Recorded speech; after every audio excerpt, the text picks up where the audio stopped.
Voilà, bonsoir à toutes et à tous. C'est pour moi un plaisir donc d'introduire Yves, qu'il ne faut pas introduire, puisque Yves Poulet est bien connu, notre ancien recteur namurois, mais pour ce qui nous concerne, il faut rappeler que Yves a toujours été passionné par l'interface entre les nouvelles technologies de l'information, de la communication et le droit. Et il faut rappeler qu'il a été le fondateur et directeur du CRID, du Centre de recherche informatique et droit, pendant de longues années. Et il est membre de l'Académie royale de Belgique, à la classe technologie société. Et c'est un expert reconnu internationalement et appelé dans pas mal de pays sur la question justement des nouvelles technologies, en particulier l'intelligence artificielle.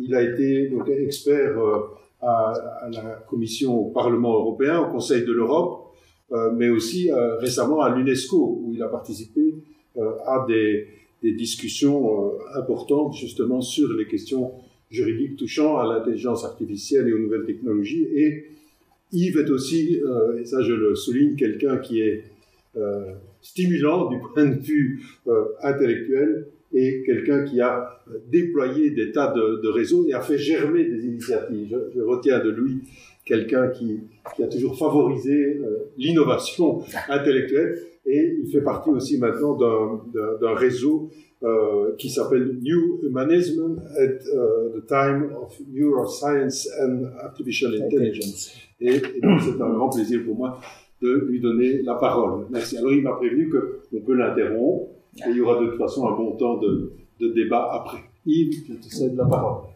Voilà, merci en tout cas, Denis, pour ces mots. Merci de ton amitié surtout, et j'espère que le droit vous passionnera comme il me passionne. Et donc j'ai donné comme titre à cette conférence « Le robot cerné par le droit », et j'ai ajouté « ou l'inverse ». Pourquoi ? Parce que la question était effectivement de savoir est-ce que c'est le droit qui, dans le cadre de ces concepts, de ces figures traditionnelles, encadre le robot, ou bien est-ce qu'au contraire, c'est cette nouveauté, cette innovation, on vient d'en parler, cette innovation technologique, qui va dicter sa loi ou droit, parce que la loi technologique l'emporte sur le droit tel que traditionnellement on l'a vécu. Et c'est un petit peu tout l'enjeu de cette réflexion. Alors, j'ai repris ici, mais est-ce que vous savez lire ? Non. Un malin. Non, on ne sait pas lire. Bon. Vous rapprochez. Effectivement, vous pouvez vous rapprocher. C'est clair. Je m'attendais à ce que l'écran soit effectivement un peu plus lisible. Je parle de ce qui a marqué sans doute le phénomène de la robotique et de sa reconnaissance par le droit. C'est une résolution du Parlement européen. Vous voyez, c'est une résolution qui date de 2017 où le Parlement européen s'est dit il n'y a rien à faire, notre rôle c'est pas simplement de suivre les propositions de la Commission, nous devons prendre un rôle actif, et ils sont intéressés très longuement à la question des robots. Et ils ont dit il n'y a rien à faire, le robot va modifier le fonctionnement de notre société, et le droit ne peut pas rester aveugle par rapport à cette vérification qui est fondamentale. Il faut poser des questions juridiques. Ils vont aller très loin notamment ils vont à un moment donné affirmer que le robot doit avoir une personnalité juridique. On reviendra là-dessus, mais c'est pour vous dire que cette résolution, elle a véritablement bouleversé les choses et les esprits. Voilà. C'est une résolution, et je voudrais simplement, par rapport à l'ensemble des questions qui sont posées, partir d'une définition du robot, et puis peut-être vous donner quelques applications du robot, mais je crois que les précédentes discussions en ont déjà sans doute beaucoup parlé, et puis de poser cette question, qui est une question, à mon avis, fondamentale. Est-ce que le robot a une personnalité juridique ? Vous allez voir, c'est pas évident, et le droit hésite beaucoup par rapport à ça. Ensuite, la question, le robot, la plupart des robots tels qu'on en parle maintenant, et on parlera bien évidemment des robots médicaux, d'aide au diagnostic, des robots médicaux en termes d'aide à la chirurgie, on va parler bien évidemment des chiens renifleurs, qui sont des robots qui aident la police, on va parler bien évidemment des robots que sont les voitures intelligentes, on va parler des robots qui sont à l'intérieur de nos salons à travers ces enceintes connectées. Bref, les robots, ça se multiplie, donc je donnerai quelques réflexions sur le fait que l'intelligence artificielle, qui est omniprésente dans tous ces robots, fait l'objet à l'heure actuelle j'allais dire, c'est un déferlement réglementaire, et c'est un déferlement réglementaire au niveau de l'Europe. On en parlera tout à l'heure, mais sachez que ces règlements en matière d'intelligence artificielle vont bien évidemment avoir une portée extrêmement importante dans la manière dont les robots seront d'une part conçus, développés et exploités. Puis vous connaissez tous, on vient d'en parler, le RGPD, Pierre en parlait tout à l'heure, du RGPD, le Règlement général de protection des données, ça s'applique bien évidemment aux robots, et vous verrez que c'est pas rien. Et alors, ce qui est intéressant, c'est que très récemment, on a ajouté une proposition. Vraiment, ce n'est qu'une proposition, mais qui est vraiment extrêmement importante. C'est une proposition de règlement qu'on appelle le Data Act. Et vous allez voir, ce Data Act va plus loin encore que le Règlement général de protection des données. Je continuerai avec la question du robot et de la responsabilité. Lorsqu'on met au point une voiture intelligente, une voiture totalement intelligente, il est clair que s'il y a un accident, comment se règle le problème de la responsabilité? On aura l'occasion là également de voir que l'Europe est en train de réfléchir là-dessus et ça mène avec toute une série de solutions. Le robot et la propriété intellectuelle. Alors, je montrerai qu'effectivement, des robots composent de la musique, peut-être du Vox Luminis, composent de la musique, composent des romans, et donc la question qui s'est posée, c'est savoir, mais est-ce qu'on ne peut pas dire que le robot est un auteur? Est-ce que le robot n'est pas, et là on parle des questions de brevet, est-ce que le robot n'est pas un inventeur? Tout récemment, il y a eu un robot qui a créé des systèmes qui sont des systèmes de signalisation automatique en matière de circulation. Et on se pose la question de savoir est-ce que c'est le robot qui est l'inventeur ou bien c'est qui pour finir l'inventeur? Et enfin, je donnerai quelques conclusions qui seront une manière de passer la main d'ailleurs à la prochaine conférence, celle de demain, sur les questions qui sont les questions éthiques. Et Dieu sait si c'est un thème qui me passionne. Parce qu'en matière d'éthique, les textes commencent à pleuvoir. Il y a des textes au niveau du Conseil de l'Europe sur l'éthique de l'IA. Il y a des textes au niveau de l'UNESCO. C'est sans doute le texte le plus généreux. Et c'est un texte qui date de 2021, de novembre 2021, et qui affirme qu'il est temps que nos systèmes d'intelligence artificielle obéissent à un certain nombre de règles juridiques, cela va de soi, mais au-delà, éventuellement, un certain nombre de règles éthiques. Alors, la définition, je crois que je ne vais pas la faire très longue, simplement, je prendrai la définition. La définition de Calo, Calo, c'est l'auteur américain que vous ne pouvez pas manquer quand vous parlez du droit des robots. Il dit, le robot, c'est un système qui a été construit, qui est capable de jouer le rôle à la fois physique et mental, comme un humain, mais qui n'est pas une personne vivante dans le sens biologique. Et il insiste sur le fait qu'il n'est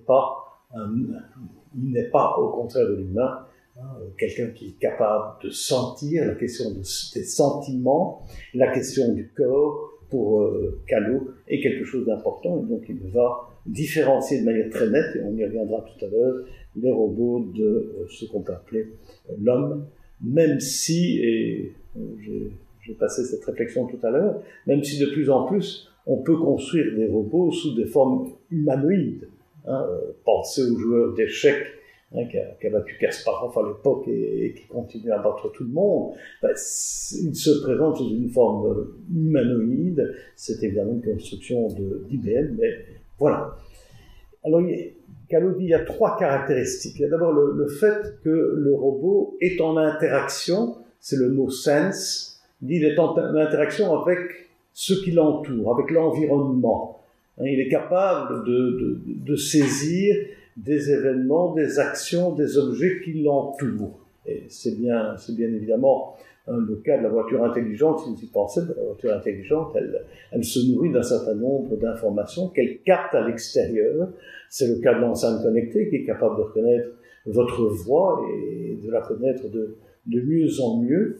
Et les inflexions de votre voix, on est en train de travailler à une proposition à l'Union européenne, une proposition à la Commission européenne pour un financement sur la manière dont une enceinte pourrait à la fois reconnaître votre voix, même lorsqu'elle est dans un brouhaha, d'autres voix, mais en plus essayer, grâce à la manière dont elle va décoder les inflexions de votre voix et votre visage, de connaître exactement quel est vos sentiments à tel moment.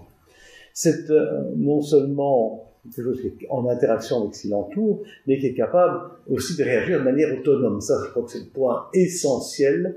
L'intelligence artificielle, on reviendra là-dessus, fait en sorte que le robot devient quelque chose d'autonome. Il est capable de faire, à travers les corrélations qu'il va pouvoir établir entre les choses qui l'entourent, à travers un certain nombre de données dont il va pouvoir se nourrir, il est capable, par ces interactions, de produire quelque chose qui est quelque chose d'inédit, quelque chose de différent, qui est simplement, par exemple, le fait que lui va pouvoir prendre une décision vis-à-vis de quelqu'un, qui va pouvoir prédire l'évolution de quelqu'un, y compris l'évolution de sa maladie, et enfin, qui est de telle sorte, le robot, c'est un point important, il est géré de telle manière qu'il puisse interagir avec son environnement, il peut se déplacer, il peut éventuellement envoyer un message à une enceinte connectée qui envoie un message à la personne qui l'utilise à l'intérieur de son salon. Ça, c'est en ce qui concerne la définition telle qu'elle est retenue.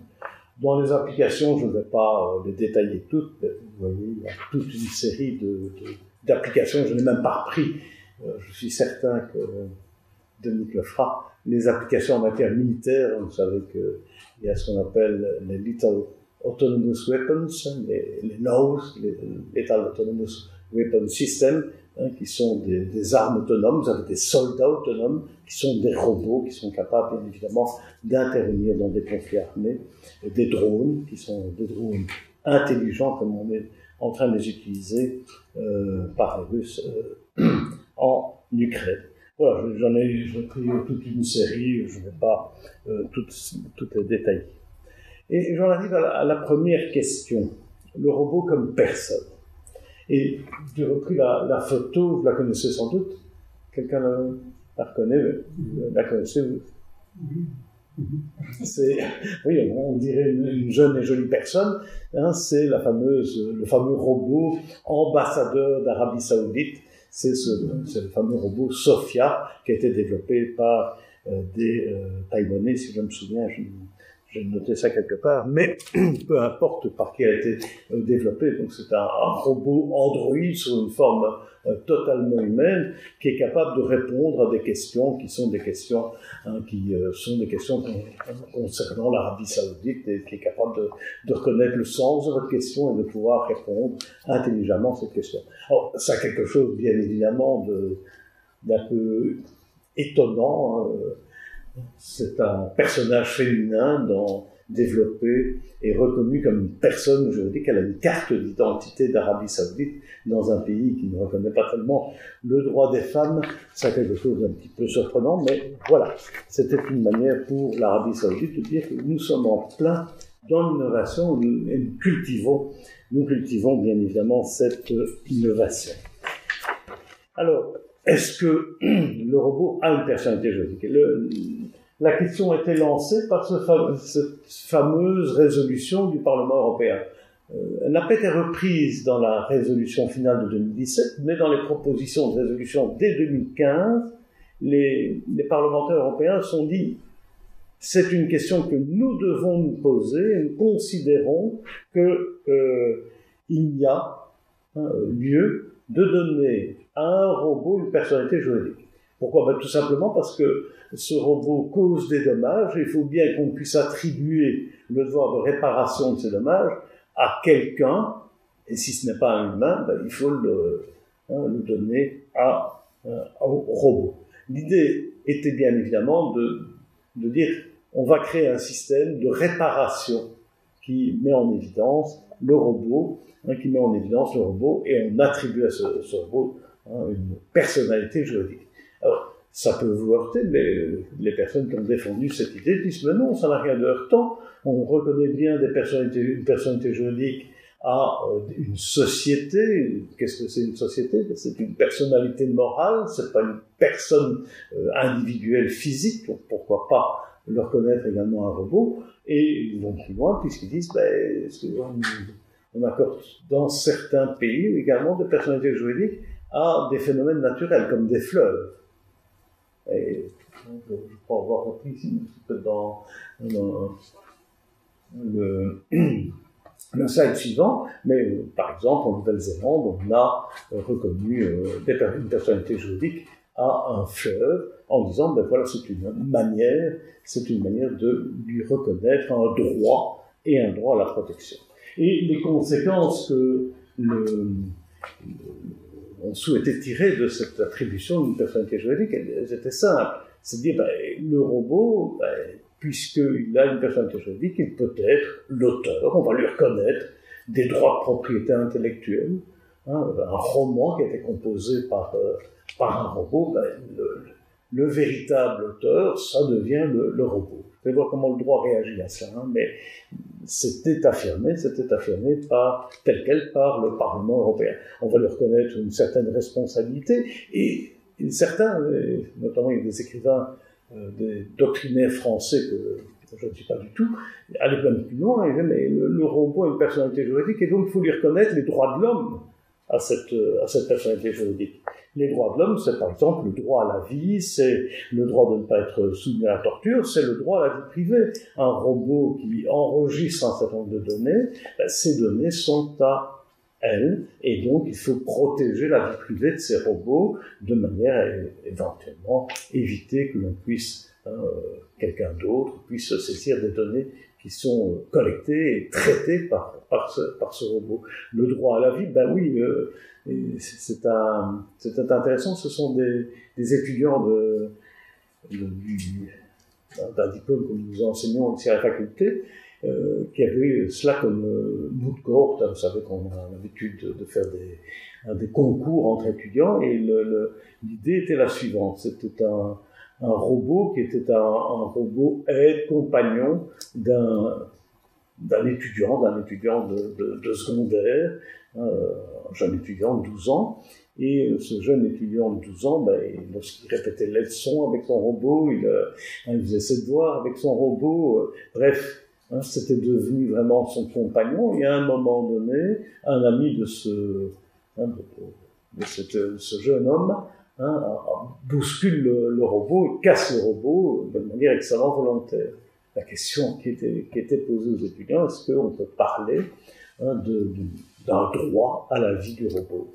Est-ce que, lorsque, à un moment donné, le robot fait une faute, est-ce qu'on a le droit de le déconnecter, et est-ce qu'il n'a pas un droit également à la vie? Voilà toute une série de questions qui étaient ça vous apparaît sans doute comme de la science-fiction, mais elles ont été posées de manière extrêmement sérieuse, suite à cette réflexion très anthropomorphique de la personnalité juridique du robot.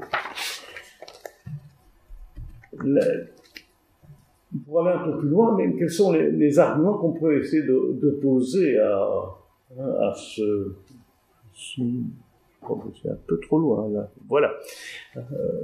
J'étais déjà un peu trop loin. Quels sont les arguments qu'on peut opposer à cette réflexion? On peut d'abord dire qu'il n'y a rien à faire. il y a une certaine inutilité au raisonnement lorsqu'on cherche la responsabilité, de dire que c'est la responsabilité du robot, est-ce que ce n'est pas une sorte de déresponsabilisation des personnes qui ont créé le robot? Et donc, est-ce qu'il ne faut pas rechercher des auteurs, personnes physiques ou personnes morales, qui sont derrière, bien évidemment, ce robot? Le deuxième point, c'est évidemment la question de la dignité humaine. La dignité humaine au sens kantien, c'est bien évidemment le fait que des personnes, des individus doivent toujours être considérés comme des fins en soi et jamais comme des moyens. En matière de robots, il s'agit bien évidemment d'un moyen qui permet un meilleur confort, qui permet éventuellement une mobilité plus simple dans le cas d'une voiture intelligente, dans le cas d'un aide-soignant, qui permet éventuellement d'avoir cette possibilité d'intervention et d'intervention sur place et customisée, ou en tout cas un rendu adéquat par rapport à l'état d'un patient, mais ce n'est jamais qu'un moyen. Puis, il y a moyen d'aller un peu plus loin, c'est Xavier Lijon et Mireille Hildebrandt qui disent il y a quand même une différence qui est une différence essentielle entre le robot et l'individu. La différence entre le robot, et vous avez la même chose en matière d'animaux, les animaux sont aussi en interaction, ils sont capables de déchiffrer ce qui se passe autour d'eux, mais il leur manque, et ça c'est un point important, c'est moi qui n'est pas grave, il leur manque quelque chose, c'est le fait d'avoir conscience de cette interaction, de pouvoir éventuellement agir sur cette interaction. Et c'est là que se caractérise bien évidemment l'individu par rapport à ce qui est la nature de manière générale et par rapport bien évidemment au robot. Il y a une espèce d'awareness of the awareness, comme dit Hildebrandt, à savoir une conscience, de la prise de conscience de ce qui se passe autour de soi, qui manque au robot et qui fait en sorte que quelqu'un peut être considéré comme responsable. Le simple fait d'être en interaction avec les choses ne rend pas le robot responsable, puisqu'il n'est pas capable de se rendre compte, bien évidemment, des conséquences de cette prise de conscience de l'interaction. Voilà, c'est un certain nombre de réflexions. Il y a surtout, évidemment, par rapport à la question des animaux et par rapport à la question des fleuves, deux réflexions qui sont des réflexions qui m'apparaissent vraiment intéressantes. C'est le fait de dire, oui, mais lorsqu'on a reconnu la personnalité juridique à des fleuves, on l'a fait dans une optique qui était une optique de reconnaissance multiculturelle, par rapport à des croyances indiennes, par exemple en Équateur, par rapport à des croyances maoris en Nouvelle-Zélande. Et ici, en matière de robots, il ne s'agit pas de reconnaître un multiculturalisme, puisque c'est nous-mêmes qui avons créé cet artifice, et il n'y a pas quelque chose qui existe dans la tradition qui serait infiniment respectable. De même en ce qui concerne la question des animaux, il n'y a jamais eu de reconnaissance de la personnalité juridique des animaux, mais lorsqu'on évoque les droits des animaux, c'est simplement une manière de dire il faut pouvoir les protéger, et on donne à des associations, à des individus, le droit de pouvoir exercer, à la place des animaux peut-être, mais ce n'est pas à la place, à la limite, en lieu des animaux, ce droit à la protection. On ne reconnaît pas une personnalité juridique directe aux animaux. Et puis il y a eu une décision qui a été confortée, une première étude qui a été faite par l'High Level Group of Experts sur la responsabilité, qui a dit nous ne pouvons pas accepter la personnalité juridique pour le robot, elle serait contraire à l'idée même de la responsabilisation des individus ou des groupes d'individus. Dans le cas d'une personne morale, c'est un groupe d'individus qui s'est organisé, mais c'est des individus derrière cette personnalité morale. Donc il faut reconnaître une responsabilisation des individus, qu'ils soient isolés ou en groupe, et la responsabilité des robots serait quelque chose de contraire à cette responsabilisation. Voilà, cette réflexion qui a été faite par les groupes d'experts a été entérinée, et dorénavant, je crois qu'il n'y a plus de de doute là-dessus, elle était entérinée par plusieurs résolutions du Parlement européen de 2020 en disant abandonnons une fois pour toutes cette idée du robot comme personne.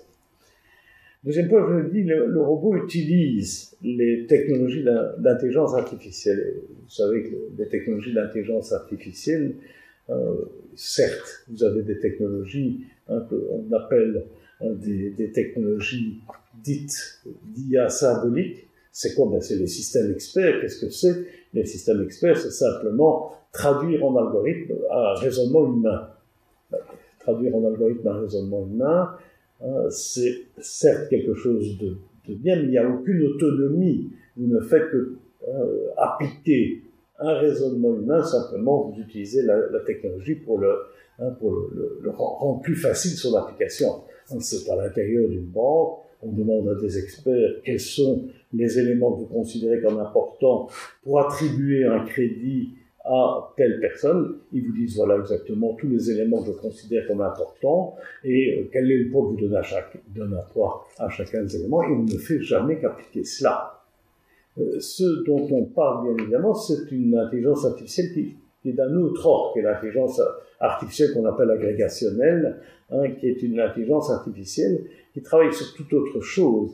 Qui travaille sur quoi? Qui travaille sur des milliers de décisions déjà obtenues, qui travaille sur des milliers d'événements constatés, sur des milliers d'actions déjà enregistrées, et qui, à partir de tous ces éléments, ce fameux big data, est capable de faire des corrélations entre ces événements, qui est capable de dire, vous savez, les petits-enfants d'infirmières habitant dans des quartiers de telle cité ont des chances de réussite plus grandes que des personnes qui viendraient, par exemple, d'un milieu d'Afrique où on en est là. C'est une capacité de prédiction qui va très loin et qui est simplement basée sur quoi? Mais simplement sur des liens qui ne sont pas des liens causaux, qui sont des liens bien évidemment de type purement statistique, de pure corrélation, et qui, à un moment donné, peuvent donner lieu à une décision, une recommandation ou une prédiction. En matière génétique, vous le savez, on peut, à partir du bagage génétique de quelqu'un, dire, vous savez, il a autant de chances de pouvoir, pourquoi? Pas simplement parce qu'on a repris toute une série de données sur des patients, et à un moment donné, on extrapole en faisant une prédiction. Et cette idée, évidemment, d'utiliser l'intelligence artificielle pose beaucoup de problèmes. Pourquoi? Tout simplement parce que le fonctionnement de ces systèmes, on ne peut pas parler ici des différents systèmes d'intelligence artificielle, il y en a qui sont plus ou moins opaques, c'est ce qu'on peut appeler les systèmes d'intelligence artificielle qui sont des deep learning par rapport à des systèmes d'intelligence artificielle qui ont fait l'objet de tests et qui ont été véritablement chaque fois corrigés en fonction de ces tests. Vous avez évidemment des systèmes d'intelligence artificielle qui fonctionnent de manière totalement opaque. On n'est pas capable, et pourquoi? Parce que les éléments pris en considération par ces systèmes d'intelligence artificielle, ces big data, sont tels que notre cerveau n'est pas capable de faire toutes ces connexions comme est capable de pouvoir le faire ces systèmes d'intelligence artificielle. Il y a cette question d'opacité, il y a cette question évidemment, et qui est extrêmement grave, qui est effectivement le fait qu'il peut y avoir dans la manière dont on rassemble les données un certain nombre de billets, on n'utilise par exemple que des photos de personnes de race blanche, alors que bien évidemment il y a 36 ethnies, et que dès lors, lorsqu'on l'applique à des personnes de race noire, ça pose des difficultés. On peut imaginer bien évidemment qu'en ce qui concerne les résultats scolaires, on ne tient pas compte éventuellement de l'évolution d'une population scolaire. Donc, il y a toute une série de risques de biais, mais voilà, tout cela sont des risques liés à l'intelligence artificielle, et donc il faudra d'une manière ou d'une autre pouvoir en tenir compte dans le cadre d'une réglementation.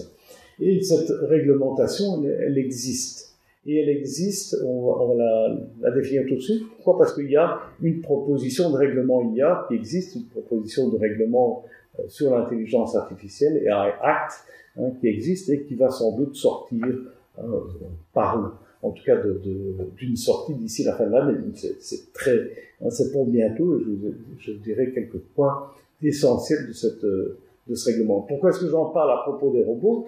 Parce que les robots fonctionnent sur des systèmes d'intelligence artificielle et que il y a une proposition de règlement, vous voyez, du 21, c'est ça, 21 avril, du 21 avril 2021, qui dit, si il y a un produit, s'il y a une machine qui fonctionne avec un logiciel d'intelligence artificielle, il est soumis à ce fameux règlement IA, et donc, bien évidemment, les robots qui travailleront avec des systèmes d'intelligence artificielle devront obéir à ce fameux règlement IA.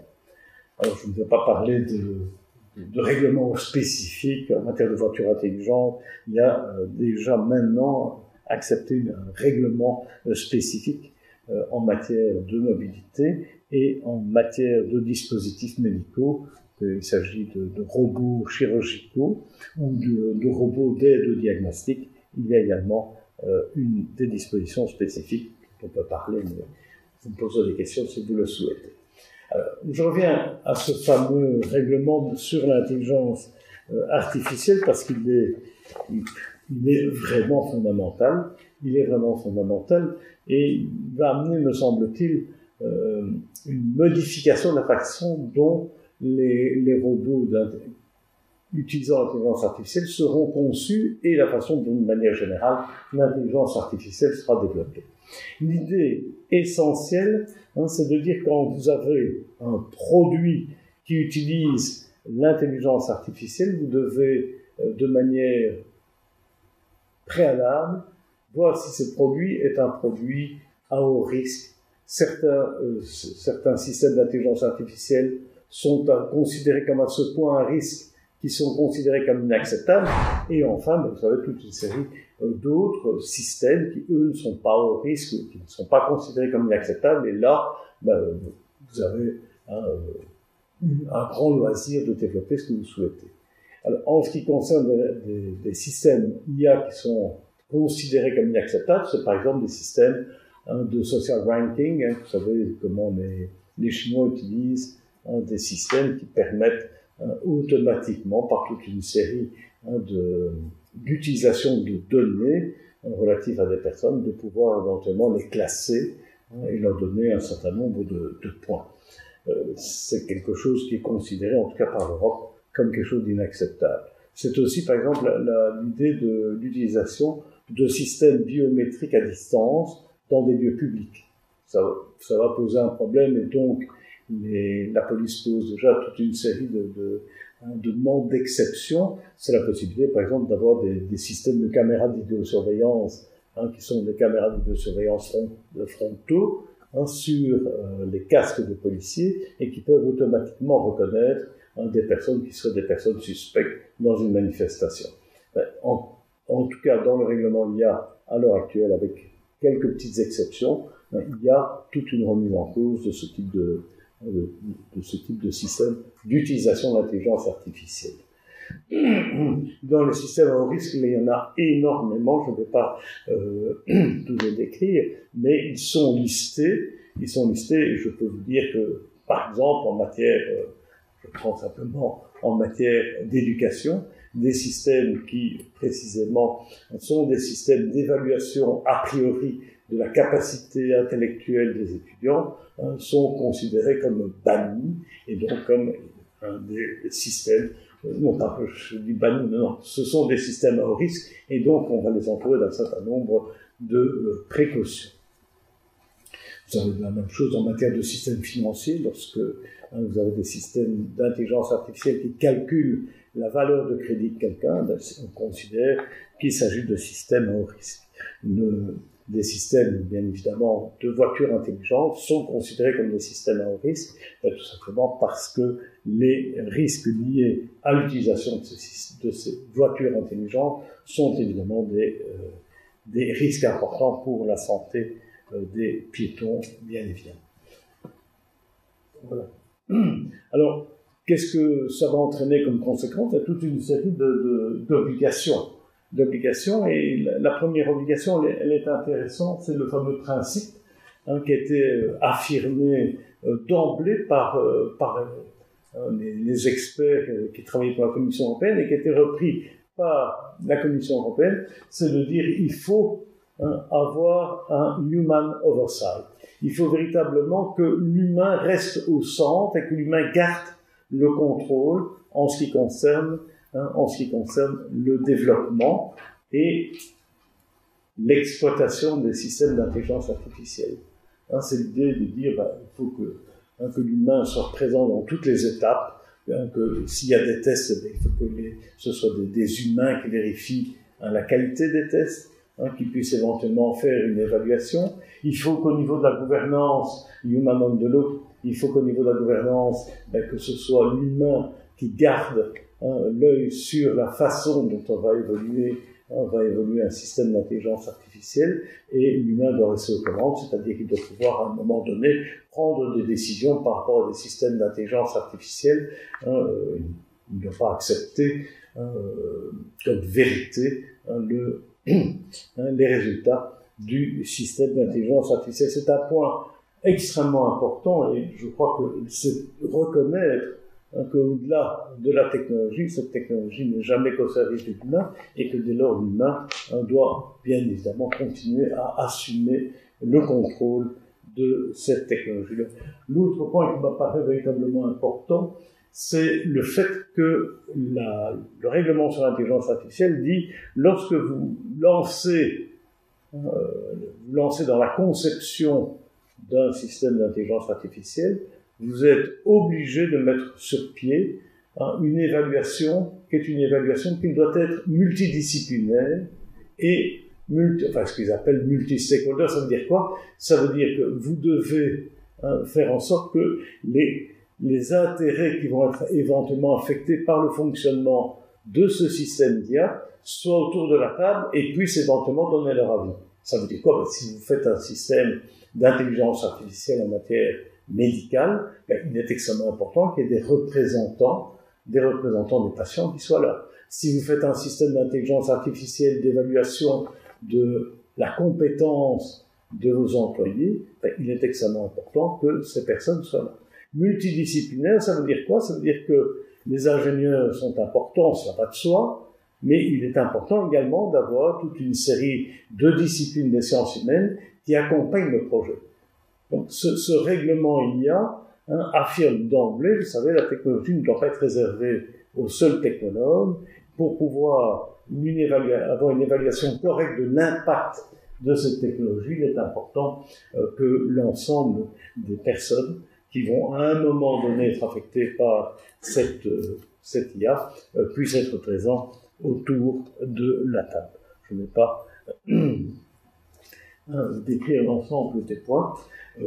J'ajoute qu'il y a des exceptions pour l'innovation et pour les PME. Ça, on y reviendra tout à l'heure, mais c'est toujours le même problème. Il y a une véritable tension que le droit a du mal à gérer, entre d'une part le fait de dire, vous savez, il faut que ces technologies respectent les droits de l'homme, respectent les problèmes qui sont les problèmes essentiels de la société, et en même temps, il y a l'affirmation en disant, mais vous savez, il faut quand même d'une manière ou d'une autre, l'Europe soit innovante, et donc il faut favoriser le développement de systèmes d'intelligence artificielle. Alors, je donne un exemple en matière de robots. C'est en France, on a décidé que les voitures intelligentes, on allait pouvoir les développer et les expérimenter sur la route dans le cadre de ce qu'on appelle, c'est une appellation qu'on utilise de plus en plus en droit, dans le cadre d'une réglementation dite bac à sable. Ça veut dire quoi une réglementation bac à sable? Ça veut dire qu'on va permettre l'innovation, permettre le développement de cette innovation, mais en même temps qu'on permet le développement de cette innovation, l'utilisation de voitures intelligentes, on va dire, vous savez, attention, il faut une évaluation. Il faut que cette expérimentation se fasse dans un cadre avec une évaluation et qu'au terme de cette expérimentation, on décide si ou non ça vaut la peine. C'est intéressant parce que ça renvoie à la possibilité d'un débat public au terme d'une expérimentation. Alors, est-ce que ça se fait dans les bonnes conditions? Pour le moment, tout cela est en réflexion et en discussion, mais l'idée de plus en plus, c'est de créer à l'intérieur, et l'Europe pousse en la matière, c'est d'ailleurs dans le règlement IA, l'idée que dans tous les pays, il y aurait ce qu'on appelle une Data Ethics Commission.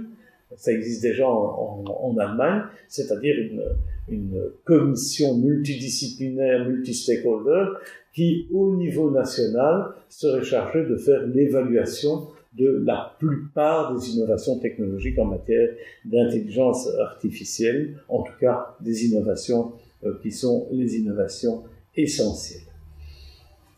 Voilà, je crois que j'ai repris des précautions qui étaient des précautions supplémentaires en matière d'utilisation d'IA dans le domaine de la santé. C'est la loi bioéthique française. Je ne sais pas si vous connaissez cette loi bioéthique, mais elle est vraiment intéressante, qui dit, vous savez, si vous vous lancez dans l'utilisation d'un système IA dans le cadre d'une innovation à l'intérieur d'un hôpital, il y a un certain nombre de choses que vous devez faire. Vous devez informer que vous allez utiliser un système IA, première chose. Deuxième point, et ça vous le voyez, tout doit se faire, saisie des informations relatives aux patients, doit se faire sous le contrôle du professionnel de santé. Il ne faut pas que le système IA aille collecter des informations de n'importe quel type et éventuellement propose des décisions. Il faut un contrôle du professionnel de la santé et vous le voyez surtout, c'est un principe qui est déjà dans le RGPD, aucune décision médicale ne peut être prise sur le seul fondement du traitement algorithmique. Ça veut dire quoi? Ça veut dire que si, à un moment donné, vous opérez une personne parce que le système IA vous a dit, voilà comment il faut le faire, vous ne pouvez pas soumettre la personne à cette décision d'opération uniquement sur base du traitement automatisé. Vous devez prendre un temps de recul, vous devez pouvoir réfléchir sur l'ensemble des données qui vous sont données par l'IA, éventuellement pour déceler une erreur, un biais ou éventuellement une contre-indication. Ce sont des points extrêmement importants, et vous le voyez, l'idée évidemment c'est de dire, vous savez, quand on met dans un hôpital un système, un robot, par exemple un robot chirurgical, celui qui fournit, le producteur de ce robot, doit absolument expliquer comment fonctionnent les limites d'utilisation de ce robot et bien évidemment expliquer dans toute la mesure du possible, c'est pas toujours complet ni possible, mais en tout cas dans toute la mesure du possible, vous devez expliquer comment ce système fonctionne de manière à pouvoir éventuellement contester les données ou en tout cas les décisions qui sont prises par le robot. Le robot, dernier point, on va même plus loin dans le cadre de cette réflexion européenne, puisque cette réflexion européenne est en train de reprendre à son compte les réflexions de ce fameux High Level Group of Experts sur l'IA, qui a, dans le cadre de ces travaux, dit lorsque on conçoit et qu'on développe et qu'on exploite un système IA, il y a 7 principes clés qui doivent être absolument respectés. Vous les voyez, il faut absolument, ça c'est le premier point, human in the loop, human on the loop, human at command. Il faut absolument que l'humain soit bien présent et contrôlé. Deuxième point, vous voyez, il faut que le système soit techniquement robuste. On ne peut pas se permettre qu'il y ait des failles de sécurité qui fassent en sorte que tout d'un coup le système craque. Vous imaginez une voiture intelligente où on envoie un certain nombre d'informations fausses et automatiquement la voiture intelligente commence à déconner complètement. Il faut en plus, vous le voyez, un système de sécurité qui fasse en sorte qu'on puisse automatiquement, c'est ce qu'on appelle le red button, qu'on puisse automatiquement stopper le fonctionnement du système d'intelligence artificielle. Il y a la question de la vie privée, le respect de la vie privée, on va y revenir tout de suite. La question de la transparence, qui n'est pas totalement possible. On a parlé de l'opacité, elle est réelle, mais il faut dans toute la mesure du possible que l'on puisse comprendre le fonctionnement de ce système. Et c'est un des tout gros problèmes sur lesquels travaille beaucoup la faculté d'informatique ici, hein, c'est la question de l'explicabilité du fonctionnement d'un système d'intelligence artificielle. Comment est-ce qu'on peut retrouver la trace des corrélations qui ont été faites par le système d'intelligence artificielle, hein, à travers les décisions qui sont prises. C'est pas du tout évident, et on espère qu'on pourra arriver à un moment donné, mais pour le moment, on en est loin. La transparence est loin d'être totale. La diversité et la non-discrimination, il faut bien évidemment que ce système n'aboutisse pas à discriminer des personnes. Je prends des exemples qui sont des exemples réels. Il y a des systèmes d'intelligence artificielle qui ont été conçus aux États-Unis en matière d'accès au logement, hein, et qui font en sorte, bien évidemment, que des propriétaires privés demandent au système d'intelligence artificielle, hein, est-ce que ce candidat locataire ou ce candidat, hein, à tel ou tel appartement, hein, convient, et le système d'intelligence artificielle, on l'a vu, a été terriblement discriminant pour certaines catégories ethniques. Ensuite, les problèmes d'environnement, ça c'est un point de plus en plus sensible, qui est terriblement affirmé par l'UNESCO. On sait que l'utilisation des systèmes d'intelligence artificielle est extrêmement gourmand en termes énergétiques. Vous savez que dans quelques années, la consommation énergétique des ordinateurs représentera 9% de consommation énergétique globale. Ce sera le deuxième facteur. Il est donc extrêmement important qu'on essaie de trouver des systèmes qui soient moins consommateurs d'énergie. Et le dernier point, c'est le fait que la personne qui développe un système d'intelligence artificielle est accountable, comme on dit aux États-Unis. Accountable, ça veut dire qu'elle doit rendre compte, elle doit pouvoir rendre compte de ce qu'elle fait. Et ça veut dire quoi? Ça veut dire que, par exemple, elle doit auditer son système d'intelligence artificielle de manière régulière, et qu'elle doit avoir un plan de gestion des risques liés à l'utilisation d'un système d'intelligence artificielle. Alors, je vais passer au point suivant, qui est certainement un point qui nous intéresse, qui est le problème évidemment de la protection des données à caractère personnel. Et au-delà de cette question de protection des données à caractère personnel, je voudrais dire un mot sur ce qui est en train de se passer avec le Data Act, qui va encore plus loin, me semble-t-il, que ce fameux RGPD que vous connaissez. Pour vous donner un exemple, prenons un exemple d'un robot aide-soignant. Un robot aide-soignant, qu'est-ce qu'il fait? Il essaye de répondre du mieux qu'il peut aux demandes, qui sont les demandes du patient qu'il est censé aider. Bien évidemment, il détecte un certain nombre de problèmes, par exemple le fait d'une chute. Il peut, bien évidemment, lorsqu'il voit que la personne a telle défaillance, éventuellement intervenir et proposer l'intervention d'un infirmier ou que sais-je. Enfin bref, le robot aide-soignant est véritablement en interaction avec le patient. Ça pose beaucoup de problèmes en matière de protection des données. Pourquoi? Parce que les données que l'aide-soignant, le robot aide-soignant va prendre, le fameux Nao, qui était le premier robot aide-soignant qu'on avait développé dans le cadre, c'est les Japonais qui avaient développé ça dans le cadre des hôpitaux, ce robot aide-soignant va prendre un certain nombre de données, des données bien évidemment sur l'état de santé, des données éventuellement aussi, et ça c'est un point important, parce qu'il enregistrera les dires du patient, mais également éventuellement les dires des personnes qui viendront rendre visite aux patients.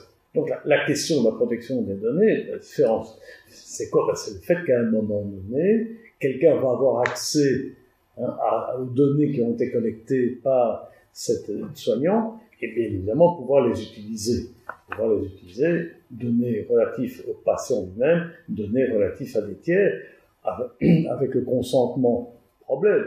Le consentement, est-ce que le patient, d'abord, premier point, est-ce qu'il est dans l'état de donner son consentement? ça peut poser problème dans un certain nombre de cas. De toute façon, est-ce que ce consentement est libre lorsque, par exemple, j'en ai visité quelques-uns en France, dans le cadre des PAT, il n'y a rien à faire.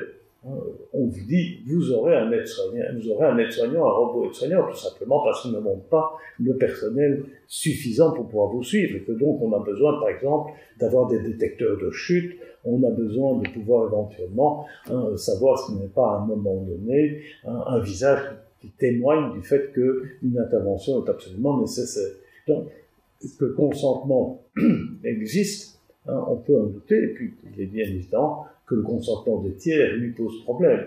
Alors, il y a un autre principe, qui est un principe essentiel en matière de protection de données, qui est de dire on ne peut traiter des données que les données qui sont nécessaires à l'obtention de la finalité. Ici, bien évidemment, la question est de savoir quelles sont les données nécessaires. Un robot aide-soignant, il collecte, comme d'ailleurs la plupart des systèmes d'intelligence artificielle, il collecte plein de données. Il ne sait pas à l'avance dans quelle mesure l'algorithme fera un lien entre cette donnée et une autre donnée pour pouvoir obtenir tel résultat. Donc, il y a plein de données qui sont des données pas nécessairement pertinentes, mais qui sont collectées et qui sont nécessaires dans le fonctionnement même de l'intelligence artificielle, pour lequel l'algorithme fera le tri à un moment donné. Et donc, la notion de proportionnalité pose une difficulté extrêmement importante. Puis, vous avez évidemment tout le problème des droits d'accès, des droits de la personne concernée. Qu'est-ce que ça signifie avoir accès aux données me concernant dans le cadre d'un robot aide-soignant? Est-ce que je vais avoir accès à l'ensemble des informations, et elles sont tellement multiples que ça n'a plus beaucoup de sens. Qu'est-ce que ça veut dire, le droit d'accès? Vous avez, ça c'est un autre point, la question, j'en ai déjà parlé, le droit à une explication. Le droit à une explication, en principe, lorsque le robot prend une décision, par exemple, de venir à votre secours, vous devez savoir, comprendre pourquoi il vient, pourquoi il a pris telle décision. Comment est-ce qu'on va faire pour expliquer qu'à un moment donné, les algorithmes ont décidé que la personne devait agir. En matière de système d'intelligence artificielle, vous imaginez que lorsque un robot dit, vous savez, cette personne n'est pas digne de crédit, comment est-ce que je vais pouvoir savoir quelles sont les bases sur lesquelles elle a pris cette décision? Le fonctionnement est à ce point opaque que le droit à l'explicabilité pose difficulté. On va plus loin, maintenant on parle du droit aussi à la portabilité. En principe, il faudrait, lorsque je suis en face d'un robot qui a collecté un certain nombre de données, pouvoir dire, vous savez, moi je n'aime pas ce robot, je voudrais bien un robot d'une autre marque, etc. Et donc je souhaite que l'ensemble de mes données qui sont sur ce robot puissent éventuellement être utilisées par un autre robot. Ça pose des problèmes, bien évidemment, de normalisation. Et voilà un certain nombre de réflexions. Et le Data Act va encore plus loin. Le Data Act, dont je vous ai dit, c'est un nouveau règlement qui est en préparation. Il n'est pas vu, il date du mois d'avril 2022. Donc, vous voyez, la proposition de la Commission vient du 22 avril 2022, mais en tout cas, ce qui est certain, c'est que la Commission estime que c'est la pièce essentielle en matière d'intelligence artificielle et en matière de nouvelle conception de l'utilisation de l'information dans le cadre des systèmes technologiques avancés, comme les systèmes d'IA, comme les robots. Et ce qui est intéressant, c'est qu'effectivement, ce système Data Act dit, voilà, lorsque vous êtes un utilisateur, et là, c'est un gros problème, on va revenir tout de suite. Lorsque vous êtes un utilisateur, c'est quoi? C'est celui qui utilise le robot. Mais alors, qui utilise le robot? En matière d'aide-soignant, est-ce que c'est l'hôpital qui utilise le robot, ou bien est-ce que c'est le patient? Qui est l'utilisateur? L'utilisateur peut être aussi bien une personne physique qu'une personne morale. Ça peut être aussi bien l'hôpital que, bien évidemment, l'individu. Et on dit l'utilisateur, vous le voyez, il a la possibilité d'avoir accès à l'ensemble des données de celui qui fait le produit, de celui qui fait le produit, c'est-à-dire celui qui fait le robot. Donc l'idée, c'est dorénavant de dire, il y a un droit d'accès qui doit être un droit d'accès complet par l'utilisateur aux données qu'il a générées et qui sont présentes à l'intérieur du robot. Aux données qu'il a générées. Ça veut dire que, bien évidemment, il n'aura peut-être pas accès à la décision finale qui sera prise par le robot. Pourquoi ? Parce que là, c'est le robot qui générera, à partir de ces données qui ont été reçues par l'utilisateur, qui générera lui-même de nouvelles données. Alors, vous allez dire, l'utilisateur, si c'est l'hôpital, devra tenir compte, évidemment, du fait que le patient, le robot, le robot a collecté des données relatives à une personne, un individu, une personne physique, qui elle-même est protégée par le RGPD. Donc, il y aura nécessairement une obligation de cumuler des règles qui sont les règles du Data Act, en disant, vous savez, il y a un droit d'accès complet aux données, avec le fait que, bien évidemment, dans le cadre de la protection de la vie privée, il peut y avoir des restrictions qui sont liées au fait que les données en question sont des données, non pas relatives à la personne morale, mais des données relatives à la personne physique. Alors, c'est un problème qui est un problème extrêmement délicat, c'est cette espèce de combinaison obligatoire entre des règles qui, bien évidemment, n'ont pas les mêmes concepts et qui doivent s'articuler ensemble. Le deuxième point, vous le voyez, c'est que l'utilisateur va pouvoir avoir accès aussi, avoir la possibilité de contrôler à qui on transfère ces données. Si je suis à un hôpital, que j'utilise des robots aides-soignants, on peut parfaitement imaginer que cet hôpital, à un moment donné, transfère ces données, par exemple à une firme pharmaceutique qui est extrêmement intéressée par la manière dont les effets d'un certain nombre de médicaments ont pu agir sur le patient. Et donc, c'est à partir des données collectées par le robot aide-soignant à être intéressé par obtenir les données qui sont collectées par ce robot aide-soignant. Vous le voyez, là, l'utilisateur a le droit de pouvoir s'opposer au transfert à des tiers. C'est un point extrêmement important. Pourquoi ? Parce que il est clair que tous ces objets, tous ces robots qui collectent des données, pensez simplement à la voiture intelligente de demain. La voiture intelligente de demain, qu'est-ce qu'elle va collecter comme information sur vous ? Votre vitesse à tous les moments, éventuellement votre état d'alcoolisme, bien évidemment, le fait que vous avez telle ou telle personne à l'intérieur de la voiture, bref, toute une série d'informations qui sont des informations qui intéressent bien évidemment votre garagiste, qui intéressent bien évidemment la personne qui a construit la voiture, mais qui peuvent intéresser bien évidemment bien d'autres personnes, tout simplement, par exemple, un organisme public qui souhaiterait faire des réflexions sur la mobilité et avoir des stratégies de mobilité, ou bien évidemment toute une série de constructeurs d'appareils ou d'accessoires à l'intérieur de votre voiture intelligente. Donc c'est une question qui est de plus en plus importante, c'est évidemment de voir comment ce triangle va fonctionner. Une Data Act dit, voilà comment nous souhaitons que ça fonctionne.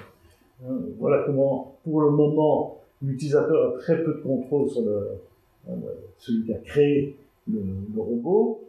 Il a très peu de contrôle, il ne connaît à la limite pas les tiers parties qui souhaitent utiliser ces données. Dorénavant, nous souhaitons que l'utilisateur ait une maîtrise complète, non seulement des données qui sont enregistrées par le manufactureur, mais éventuellement aussi la possibilité de s'opposer à des transferts à des tiers. Alors, le robot est-il responsable ? La question, vous vous en souvenez, a fait l'objet de réflexion sur l'idée de l'attribution d'une personnalité juridique au robot. C'était l'idée de dire ce sera le robot qui demain sera responsable. On en est loin à l'heure actuelle et on évolue vers un système qui est beaucoup plus, me semble-t-il, beaucoup plus simple, qui est de dire, voilà, soit c'est un robot qui est un robot dit à haut risque, Pourquoi? Parce que ce robot crée des risques importants en termes d'impact physique sur la personne. Une voiture intelligente, c'est le problème éventuellement d'un accident. Un robot chirurgical, vous imaginez les conséquences que ça peut avoir sur le patient. Donc tout ça, ce sont des hauts risques, et les hauts risques seraient définis par le règlement, et on est en train de les élaborer. À ce moment-là, c'est pas très compliqué, on utilise la responsabilité automatique, c'est une responsabilité stricte. Le producteur du robot est automatiquement, dès qu'il y a un problème, est automatiquement considéré comme responsable. Il pourra par la suite se retourner, mais c'est le constructeur du système d'intelligence artificielle, en l'occurrence placé dans le robot, qui est automatiquement responsable. Si ce n'est pas au risque, le système est un peu différent. On va présumer une responsabilité du constructeur, mais le constructeur pourra très facilement s'en dégager en disant non, j'ai pris toutes les précautions, regardez, j'ai fait du testing, j'ai fait toutes les précautions possibles, et j'ai même, ça rendra les choses plus faciles, j'ai même un certificat de conformité qui montre que j'ai bien été un bon constructeur, j'ai bien répondu à toutes les normes. Le certificat de conformité étant en l'occurrence un certificat de conformité délivré par un organisme accrédité au niveau européen. Voilà. Donc, à ce moment-là, il sera considéré, la faute est présumée, sauf s'il parvient à démontrer qu'il a pris les précautions, et donc à partir de ce moment-là, on est renvoyé à la personne qui a utilisé le robot. Avec, bien évidemment, et ça c'est un point important, l'idée de l'obligation dans les robots de conserver les logs, c'est-à-dire de conserver la trace des données, de manière à pouvoir, comme en matière d'avion, l'histoire de la boîte noire, lorsqu'il y a un crash, vous avez cette boîte noire qui vous permet de mieux comprendre ce qui s'est passé à ce moment-là. Bien, cette idée serait étendue à l'ensemble des robots, de manière à pouvoir retrouver plus facilement à qui imputer la responsabilité. Dernier point, c'est le robot est-il un artiste? Alors, j'ai repris, c'est Jean-Marie Jacquet qui m'avait envoyé cette photo, vous voyez, cette merveilleuse toile. C'est une toile qui a été composée par un système d'intelligence artificielle. Vous voyez, c'est un logiciel d'intelligence artificielle qui s'appelle Midjourney. Et la personne qui a utilisé ce système d'intelligence artificielle, c'est un certain monsieur Allen qui a gagné un grand prix, un award, quelconque, peu importe lequel. Et donc, ce n'est pas la première fois, mais regardez, voilà un certain nombre d'autres cas, où on a considéré que des œuvres qui étaient des œuvres créées par des robots devaient être de manière ou d'une autre protégées. Alors, la question a été posée de la manière suivante. La première question qui a été posée, c'est de savoir est-ce qu'on peut considérer que le robot lui-même est un artiste? Est-ce qu'on peut considérer que le robot est un artiste? Et là, le droit a répondu, et de nouveau, vous voyez, c'est un peu cette résilience du droit. Le droit dit non. L'artiste, c'est nécessairement une personne physique. Parfois, ça peut être une personne morale lorsqu'il y a une délégation à la personne morale, notamment en matière de logiciel, mais c'est en principe une personne physique qui a fait un effort créatif. Donc, si vous n'avez pas cet effort créatif d'une personne physique, il n'y a pas de possibilité de droit d'auteur. Ils ont ajouté, deuxième point, ils ont dit donc, le robot n'a pas, en tant que elle n'a pas de personnalité juridique, et donc ne peut pas être considérée comme un auteur. Deuxième point, ça c'est la deuxième partie du raisonnement, c'est de dire, oui, mais ça veut dire quoi? Ça veut dire que le type qui a utilisé un système d'intelligence artificielle est lui, à ce moment-là, automatiquement auteur. Et on peut comprendre facilement, puisque, le voyez ici, par exemple, on considère qu'un certain nombre d'œuvres sont à ce point bien réalisées qu'on peut les confondre avec des vraies œuvres artistiques. Parce qu'elles sont des copies de l'esprit de Rembrandt, je crois que c'est le cas qui est cité ici, ou bien tout simplement, et vous avez peut-être entendu, l'Orchestre national de Belgique a joué pour la première fois une œuvre qui était une œuvre qui avait été composée par un robot. C'était d'ailleurs extrêmement intéressant d'avoir l'interview après des personnes qui avaient exécuté l'œuvre et qui disaient, on sentait quand même bien que ça manquait d'âme, qu'il manquait une personnalité. Et donc, la question que le droit se pose, c'est que oui, mais à partir du moment où on met sur le marché des œuvres qui, à la limite, sont comme des œuvres composées par des personnes, pourquoi discréditer ces œuvres? Est-ce qu'elles ne font pas partie également de ce qu'on peut appeler la catégorie des œuvres d'art susceptibles d'être protégées par le droit d'auteur? Et la réponse était de dire oui, à condition que le système d'intelligence artificielle soit véritablement un système qui ait aidé la personne, l'individu, à façonner son œuvre. Je reprends l'exemple ici. Ce qui était intéressant, c'était l'interview qui était faite de M. Allen. En fait, M. Allen a dit, ben voilà, lorsque j'ai demandé à mon logiciel de faire une œuvre d'art, j'ai d'abord commencé par dire, voilà ce que je souhaite, et donc, il souhaitait l'idée d'un grand soleil, etc. Enfin, voilà, il y avait cette idée-là. Et puis, il dit, j'ai sélectionné toute une série de peintures, toute une série d'œuvres qui avaient déjà été créées, et ce que j'ai essayé de faire, c'est progressivement, en testant telle corrélation avec telle autre corrélation, progressivement, je suis arrivé à cette œuvre. Alors, c'est vrai que c'est le logiciel qui l'a effectué, mais j'ai fait ce que les Anglais appellent un arrangement nécessaire, c'est-à-dire quoi? C'est-à-dire que j'ai fait un effort, qui est un effort tel de faire en sorte que j'ai pu aboutir à cette peinture. Et donc, ce que le droit dit, et le droit semble en tout cas aller dans ce sens-là, c'est de dire, vous savez, on peut reconnaître à une œuvre créée par un ordinateur le statut d'une œuvre, à condition qu'effectivement on parvienne à démontrer qu'on a véritablement, au-delà de l'utilisation du logiciel, était véritablement dans un processus qui était un processus véritablement créatif. On s'est aidé du logiciel, mais le logiciel ne s'est pas substitué à lui. Voilà un petit peu où on en est, et c'est dans ce sens-là, en tout cas, que les cours de justice européenne, les cours les cours nationales, semblent s'orienter pour le moment en disant, voilà, on va reconnaître la possibilité d'une œuvre créée par un ordinateur. Voilà, je pourrais éventuellement commenter cette résolution du Parlement européen, cette résolution qui date de 2020. Oui, le Parlement européen prend de plus en plus au sérieux le fait qu'il n'est pas là pour nécessairement suivre et contrôler ce que la Commission fait. Il estime avoir un véritable pouvoir d'initiative, et en matière d'intelligence artificielle, je peux vous dire qu'il le fait, et il le fait de manière assez remarquable.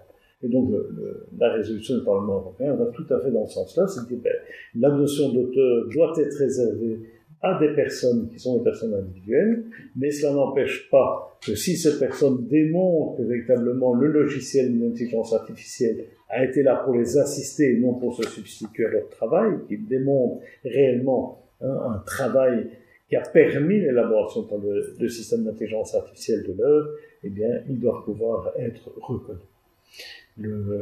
Ça, c'est tout un autre chapitre, c'est la fin, où le Parlement européen s'inquiète d'une chose, c'est qu'effectivement, il est de plus en plus difficile, et vous pouvez comprendre, qu'à l'intérieur de ces big data qui vont permettre la création d'une œuvre,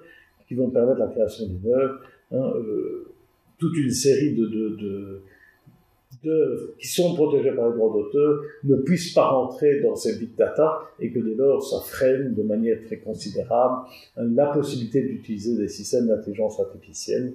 Et c'est en cela que le Parlement européen dit, s'il vous plaît, il faut assouplir les droits d'auteur actuels parce qu'ils sont trop forts et donc empêchent la possibilité pour des personnes d'utiliser les big data à des fins artistiques.